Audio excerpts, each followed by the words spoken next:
Hi guys, welcome to the channel again. मेरा नाम है वीवू और आपका स्वागत है। हम लोग जो है वो आज चला रहे हैं XUV 700 का पेट्रोल वेरिएंट और ये ऑटोमेटिक ट्रांसमिशन है। आप यहाँ पर देख पा रहे होंगे जो इसके रेविंग जोन्स हैं वो जाएंगे ऑलमोस्ट 8000 RPM तक, क्योंकि इसके रेड लाइनिंग जो है वो 7000 RPM के आसपास स्टार्ट होते हैं। अलग अलग मोड्स यहाँ पर दिए गए हैं, बट उससे पहले मैं आपको दिखा देता हूँ इंजन बे, और इंजन बे कैसा है वो ज़रा चेकआउट करवाता हूँ। ऑल राइट, तो इंजन बे में एक्चुअली एक 2.0 लीटर का, ये देखो क्योंकि मैं की जो है ना बाहर लेके आ गया हूँ तो इसलिए आवाज़ ये कर रहा है और थोड़ा सा भारी आपको ये जो है वो देखने को नज़र आएगा। बहुत साइलेंट इंजन है, देखो बिल्कुल भी मतलब इसके अंदर नॉइज़ वगैरह नहीं है। तो फिलहाल इस कवर को जो है वो लगा के ऐसे रखते हैं, क्योंकि मुझे नहीं पता फॉर डीलर पर्सपेक्टिव ये शायद थोड़ा लूज़ है। यहाँ से इंसुलेशन वगैरह आप देखने को नज़र आएंगे। इसमें हाइड्रोलिक्स वगैरह आने चाहिए थे, मुझे ऐसा लगता है। थोड़ा सा गर्म भी जो है वो महसूस करा रहा है because of the heat convection. अब इस पार्ट से जो है वो कुछ ऐसी देखने को आपको नज़र आने वाली है। एनीवे, फिलहाल चलते हैं। और ये देखो, ये फ्लोटिंग जो है वो आपको टर्न इंडिकेटर एक्चुअली दिखाई देगा और दो आपको DRL देखने को नज़र आएंगी। फुली LEDs हैं यहाँ पर भी। आपको जो है वो हैंडल बार कुछ इस तरीके के पॉपअप होते हुए नज़र आएंगे। अभी हॉर्न इसलिए दे रही है या नोटिफाई इसलिए कर रही है क्योंकि मेरे पास इसकी की फॉब थी, तो की फॉब अंदर आते ही ये कुछ इस तरीके की हो गई है। एनीवेज, फिलहाल इसको लेके चलते हैं और इस 2.0 लीटर के पेट्रोल इंजन की पावर फिगर्स के बारे में ज़रा बात करते हैं। 200 bhp की पावर प्रोड्यूस करता है एंड तकरीबन 380 न्यूटन मीटर का टॉर्क। अब गाइस, जब बात होती है पेट्रोल इंजन की ना, तो SUVs अक्सर लोग कंसिडर करते हैं in diesel only, but because of dieselization जो है वो थोड़ा थोड़ा रिड्यूस होता हुआ जा रहा है। तो ऐसे में पेट्रोल की जो है वो इम्पोर्टेंस काफ़ी बढ़ रही है। तो ये देखिए, एक बहुत ही बेहतरीन पिक आपको ये गाड़ी जो है वो यहाँ पे देखने को नजर आएगी। इस गाड़ी के साथ में पंची नेचर जो ज़रूर जो है वो, ये पंची एलिमेंट जिसको कहते हैं, वो ज़रूर यहाँ पर इंट्रोड्यूस हो गया। क्योंकि इसके जो टॉर्क फिगर्स हैं या फिर जो इसके पावर फिगर्स हैं वो दोनों ही एक्चुअली सेगमेंट में आने वाली जितनी भी गाड़ियां हैं उनमें नहीं है। By the way, this is a front wheel drive. अगर आप ऑल व्हील ड्राइव वेरिएंट नहीं ले रहे हो तो it would be a front wheel drive, और ये मोनोकॉक चैसी के ऊपर बेस्ड है। उस वजह से एक अच्छा परफॉर्मेंस आपको ये देती है, क्योंकि अक्सर मोनोकॉक चैसी आप देखते हो ओवर लेटर ऑन फ्रेम जो है वो थोड़ी लाइट वेटेड होती है एंड वो मैनेवरेबिलिटी में काफ़ी सपोर्ट करती हैं। जब आप हाई स्पीड पर चल रहे होते हो तो ज़्यादा एजाइल होती हैं। मतलब कभी भी आप जो है वो कट्स वगैरह ले रहे हो या कट्स कर्व्स वगैरह जो है वो कर रहे हो तो मोनोकॉक चैसी ज़्यादा हेल्पफुल होती है। एंड द रीजन इज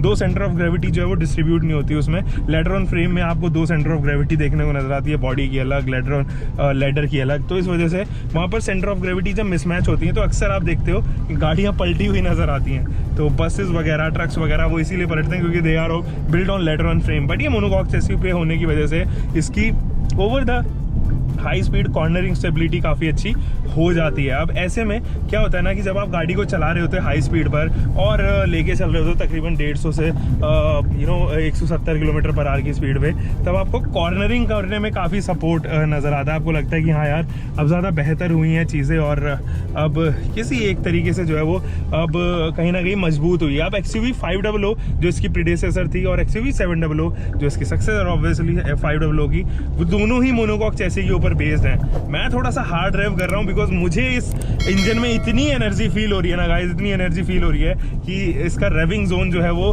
खत्म ही नहीं होने का नाम ले रहा है। तो वो चीज़ है। अब देखो यहाँ पर जो है वो बारिश हो गई है तो हमें थोड़ा सा आपको वाइपर सेट भी जो है वो यहाँ पे एक्टिवेट करके दिखाता हूँ। काफ़ी वाइड स्प्रेड जो है वो इसके वाइपर्स हैं और ऐसे में काफ़ी अच्छे तरीके से जो है वो पूरे ही स्क्रीन को अब व्यू को जो है वो डाइल्यूट नहीं होने देते।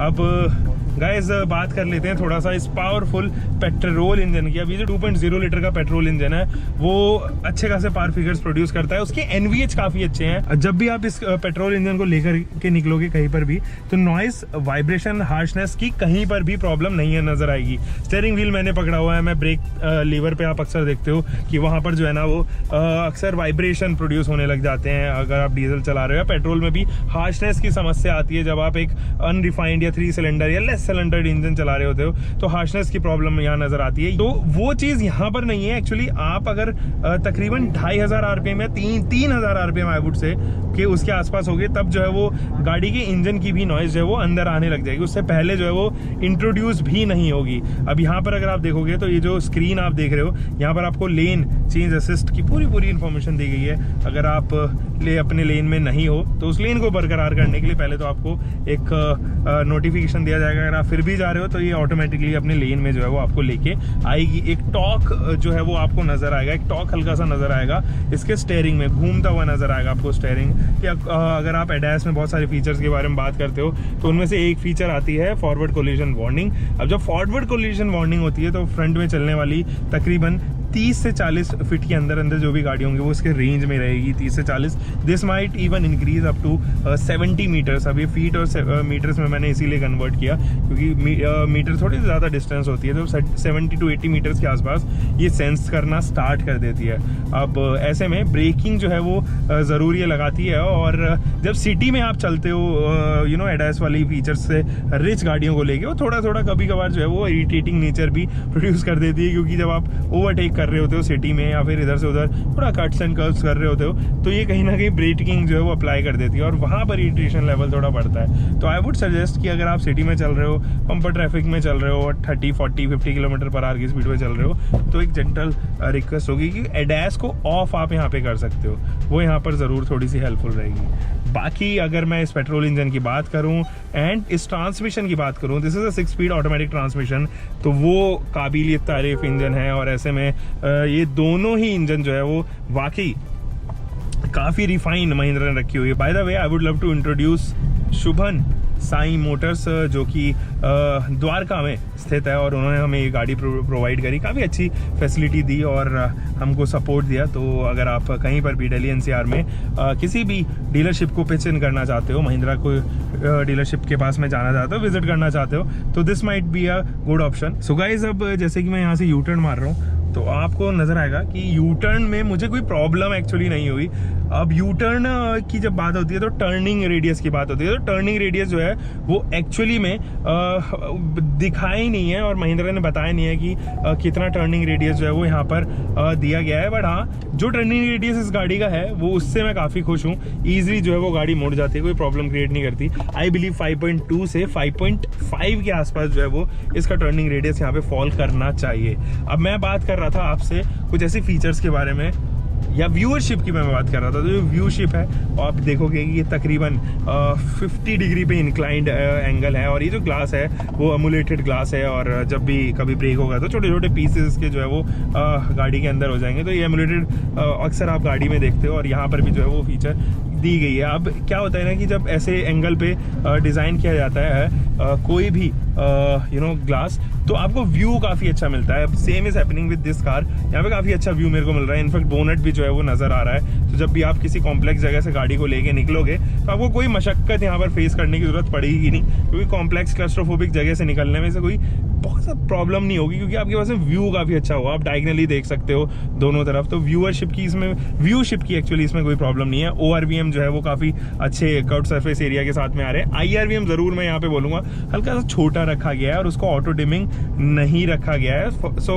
For a car like this, जो कि लग्जरी एडिशन की कार है, उसमें जो है वो IRVM अगर मिसिंग हो ऑटो डिमिंग, तो ज़रूर थोड़ा सा खलकता है। अब और चीज़ों के बारे में बात कर लेते हैं, जैसे कि स्टेयरिंग फीडबैक। अब इसका जो स्टेयरिंग है ना वो मुझे काफ़ी कमाल का लगा, और चुम्मेश्वरी परफॉर्मेंस इसके स्टेयरिंग की।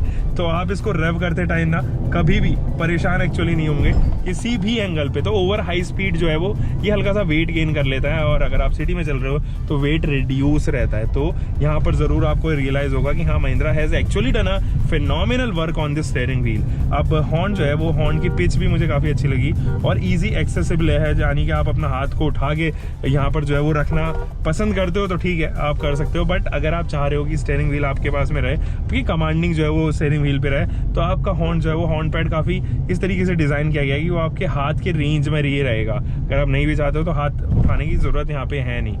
अब ज़रा बात कर लेते हैं स्टेबिलिटी हैंडलिंग इन दो चीज़ों की। अब देखो, कहीं ना कहीं स्टेबिलिटी हैंडलिंग जो है वो चेसी के ऊपर डिपेंड होता है, टायर साइज़ के ऊपर डिपेंड होता है, कितनी हाइट है गाड़ी की, इन 3-4 चीज़ों के ऊपर डिपेंड होता है, और कहाँ पर जो है वो एक्चुअली किस पॉइंट पर सेंटर ऑफ ग्रेविटी मेंटेन की गई है। अब ये 3-4 चीज़ें ज़रूर यहाँ पर जो है वो देखने को आपको नज़र आएंगी कि जो मोनोकॉक चेसी, एक अच्छी टायर प्रोफाइल, और जिस हिसाब से इसके सेंटर ऑफ ग्रेविटी मेंटेन की गई है, तो उस हिसाब से स्टेबल है गाड़ी। हैंडल जब आप करते हो ओवर हाई स्पीड, तो आपको रियलाइज होता है कि हाँ, stability comes into action at that time also. अब जो है वो एयर कंडीशनिंग यूनिट की ज़रा बात कर लेते हैं। ये जो एयर कंडीशनिंग यूनिट है वो एक्चुअली काफ़ी अच्छी है। लेकिन जब रियर की एयर कंडीशनिंग यूनिट की बात होती है ना, तो अगर आप यहाँ से ब्लोअर ऑफ नहीं कर रहे हो क्योंकि कंट्रोल्स फ्रंट में ही दिए गए हैं, तो पीछे के जो एसी वेंट्स हैं वो एक्चुअली हवा फिर भी स्प्रेड करते हैं जब उसके एसी वेंट्स क्लोज कर दिए जाए। तो अगर वो क्लोज रहेंगे तब भी वो हवा जो है वो रियर के एसी वेंट यहाँ पे फैला दें। थोड़ा सा वहाँ पर मुझे लगेगा कि क्वालिटी इशू ज़रूर है। बाकी मैं ऑटोमेटिक ट्रांसमिशन की यहाँ पर बात करना भूल गया। जब ऑटोमेटिक ट्रांसमिशन आप इसको चलाओगे तो एकदम मक्खन है। ये टॉर्क कन्वर्टर यूनिट है both in petrol and diesel engine, लेकिन ये जिस हिसाब से इंजीनियर किया गया है, it doesn't look like an automatic transmission यानी कि टॉर्क कन्वर्टर यूनिट। आपको डीसीटी की पूरी फील देगा। सीवीटीज तो अक्सर जो है वो आप हाई एंड कार्स में या उनमें थोड़ा सा अवॉइड ही कर दिया जाते हैं क्योंकि रबर बैंड इफेक्ट दे देते हैं। और जब आप सीवीटी को चलाते हैं और रबर बैंड इफेक्ट आता है ना, तो आपका एक्सपीरियंस काफ़ी लूज होता है यार, फिर मज़ा नहीं आता। तो यहाँ पे अच्छा हुआ कि महिंद्रा ने एटलीस्ट टॉर्क कन्वर्टर यूनिट दी और टॉर्क कन्वर्टर को इतना मास्टर किया कि वो डीसीटी में और टॉर्क कन्वर्टर यूनिट में आप अंतर ही नहीं महसूस कर पाओगे। ये 6 स्पीड टॉर्क कन्वर्टर यूनिट है। आई नो बहुत ज़्यादा स्पीड्स इसके अंदर नहीं है, but torque converter are meant to be like this. 6 या 7 स्पीड टॉर्क कन्वर्टर यूनिट होते हैं। उसके बाद वो डीसीटी में जो है वो आपको 8 से 10 स्पीड डीसीटी जो है वो देखने को नजर आते हैं। CVT doesn't carry any gears because वो एक रबर के ऊपर बेस्ड ज़्यादा रहते हैं। अब जैसे हम लोग टनल में निकल रहे हैं तो आप यहाँ से देखो कि विजिबिलिटी मुझे अभी भी कोई प्रॉब्लम क्रिएट कर नहीं रही। काफ़ी अच्छी खासी विजिबिलिटी यहाँ पर भी मुझे मिल रही है। थोड़ा सा अब इसको एग्रेसिवली रेव करके देखते हैं कि ये ट्रांसमिशन कितना सपोर्ट आपको यहाँ करेगा। मुझे इसकी परफॉर्मेंस काफ़ी अच्छी लग रही है यार। It barely takes 6 seconds to reach 0 to 60 kilometre per hour, जो कि महिंद्रा ने भी एक्चुअली क्लेम किया है। उसका पेट्रोल इंजन एक्चुअली में काफ़ी अच्छा है यार। ओवर हाई स्पीड्स ये इसका स्टेयरिंग फीडबैक एंड जिस तरीके से बॉडी डायनामिक्स है इसकी, वो काफ़ी सपोर्ट करती हैं यहाँ पे। सो और चीज़ों के बारे में बात कर लेते हैं, जैसे कि पेडल्स। अब ए पेडल तो एक्चुअली इसके अंदर है और बी पेडल भी है। क्लच पेडल नहीं है, उसकी जगह डेड पेडल दिया गया है। B pedal and C pedal के बीच में डिस्टेंसेस काफ़ी अपार्ट हैं और उस लिहाज से आपको कभी भी कंफ्यूजन नहीं होगी पैर उठा के रखने में इधर और इधर। तो ऐसा नहीं है कि पैर जो है वो स्ट्रक हो रहे हैं किसी भी पेडल में, ऐसा कुछ नहीं है। मेरे पास में left side and right side दोनों साइड ही जो है वो अच्छा खासा डिस्टेंस है, जिस वजह से आपको कभी भी लॉन्ग रन में जो है वो दिक्कत नहीं होगी। ये पैर वगैरह जो है वो आपके रब नहीं करेंगे जब आप लॉन्ग डिस्टेंस में चल रहे होंगे।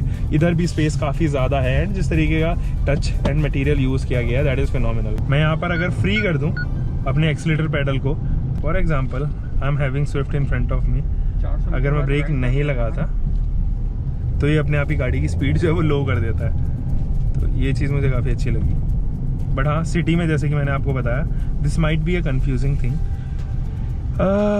एनीवे, और किस चीज़ों के बारे में बात कर सकते हैं हम लोगों ने? कूलिंग के बारे में बात की, सीटिंग्स के बारे में बात नहीं की। सीट्स जो है वो वेंटिलेटेड सीट्स के साथ में नहीं आती है, बट एयर कंडीशनिंग यूनिट काफ़ी सही है, तो आपको स्वेटी तो ये एक्चुअली नहीं फील कराने देगी। तो बैक से ज़रूर जो है वो जब आप हाईवेज पे चलते हो तो थोड़ा सा स्वेटी जो है वो बैक वाला पोर्शन ज़रूर हो जाता है, तो वहाँ वेंटिलेटेड सीट जो है वो ज़रूर लगती हैं। कुछ और चीज़ें जैसे कि आप जब भी स्पीड्स को देखते हो तो आप देखते हो कि ऐसे ट्रायंगुलर शेप में एक्चुअली स्पीड लिमिटर्स लगे होते हैं या स्पीड्स की कुछ नोटिफिकेशंस लगे होते हैं या मैसेजेस लगे होते हैं कि इससे ऊपर आपको एक्चुअली में नहीं जाना। तो जब वो स्पीड के लिखे होते हैं तो ये उन्हीं को गाइड करके जो है यहाँ पे फॉलो करती है। एडैस में बहुत सारे ऐसे फीचर्स आपको देखने को नजर आएंगे जो एक्चुअली में इसको काफ़ी मदद करने वाले हैं। एक दिन हम लोग इसकी कोशिश करेंगे कि हम लोग नाइट ड्राइव रिव्यू यहाँ पर कर पाएँ, और जब नाइट ड्राइव रिव्यू की बात आती है तो हम लोग इसके बूस्टर लैंप्स को भी यहाँ पर चेक करना चाहेंगे। तो फिलहाल तो गाइस मिलते हैं एक और नई वीडियो में। उम्मीद है कि आपको लगभग सारे डिफरेंसेस जो है वो पेट्रोल एंड डीजल दोनों के अंदर समझ में आ गए हों, क्योंकि मैंने डीजल की भी वीडियो डाली हुई है। Just in case you forgot that diesel video to watch, आप यहाँ पे आई कार्ड से देख सकते हो या फिर मेरी प्लेलिस्ट में एक्चुअली पड़ी हुई है।